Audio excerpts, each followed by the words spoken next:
वक्त की पाबंदी। जब भी हम ये लफ्ज सुनते हैं ना तो बस यही लगता है कि भाई कहीं वक्त पर पहुंच जाना है।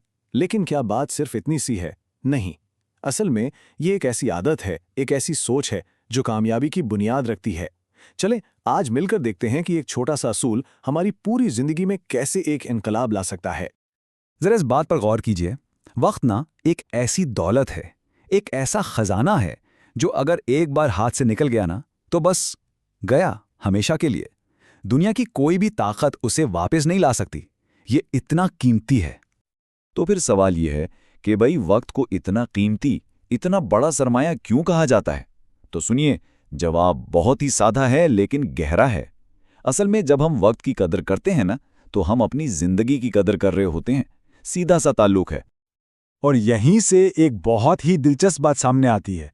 देखें, वक्त की पाबंदी का मतलब सिर्फ घड़ी देखना नहीं है। नहीं, ये एक पूरी सोच है, एक माइंडसेट है। ये इस बात का सबूत है कि कोई इंसान अपनी जिंदगी को और हाँ, दूसरों की जिंदगी को कितनी अहमियत देता है। और यही वो एक राज है जो दुनिया के हर कामयाब इंसान में आपको मिलेगा। वो लोग वक्त के गुलाम नहीं होते कि जब वक्त चाहे जो करवा ले। नहीं, वो वक्त को अपनी मर्जी से चलाते हैं। वो सही मानों में अपने वक्त के मालिक होते हैं। अच्छा, तो चलें अब एक मिसाल से समझते हैं कि ये उसूल अमली जिंदगी में यानी रियल लाइफ में कैसे काम करता है। और इसके लिए एक तालिब इल्म की जिंदगी से बेहतर मिसाल क्या हो सकती है ना? एक ऐसी जिंदगी जहां हर गुजरता लम्हा मुस्तकबिल बना रहा होता है। अब जरा इस तरतीब को देखिएगा। वक्त पर स्कूल पहुंचना, फिर वक्त पर होमवर्क मुकम्मल करना और हाँ, वक्त पर इम्तिहानों की तैयारी शुरू करना। ये सब देखने में तो बहुत छोटी छोटी बातें लगती हैं, है ना? लेकिन यकीन कीजिए, यही छोटे कदम मिलकर ना सिर्फ बेहतरीन तालीमी कामयाबी दिलाते हैं बल्कि इंसान की शख्सियत में एक ऐसा डिसिप्लिन, एक ऐसा नज़्म-ओ-ज़ब्त पैदा करते हैं जो सारी जिंदगी काम आता है। लेकिन बात सिर्फ बाहर की कामयाबी तक ही नहीं है। इसका असर तो बहुत गहरा है हमारी अंदरूनी दुनिया पर भी। चलें अब ये देखते हैं कि ये आदत हमारी जहनी कैफियत, हमारे अंदर के सुकून पर कैसे असर डालती है। यहाँ ना दो बिल्कुल अलग अलग तस्वीरें हैं। एक तरफ वो इंसान है जो हर काम को टालता रहता है, नतीजा काम का ढेर, हर वक्त की टेंशन और दबाव। और दूसरी तरफ वो इंसान है जो वक्त का पाबंद है। उसके पास क्या है? जहनी सुकून और काम के बेहतर नताइज। तो इंतखाब बिल्कुल वाज़ेह है कि जिंदगी को किस तरह गुजारना है।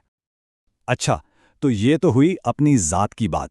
लेकिन वक्त की पाबंदी का असर सिर्फ हम तक ही नहीं रहता। नहीं, इसका सबसे बड़ा और गहरा असर तो हमारे रिश्तों पर, हमारे समाजी ताल्लुकात पर पड़ता है। इस बात पर कि दूसरे लोग हमें किस नज़र से देखते हैं।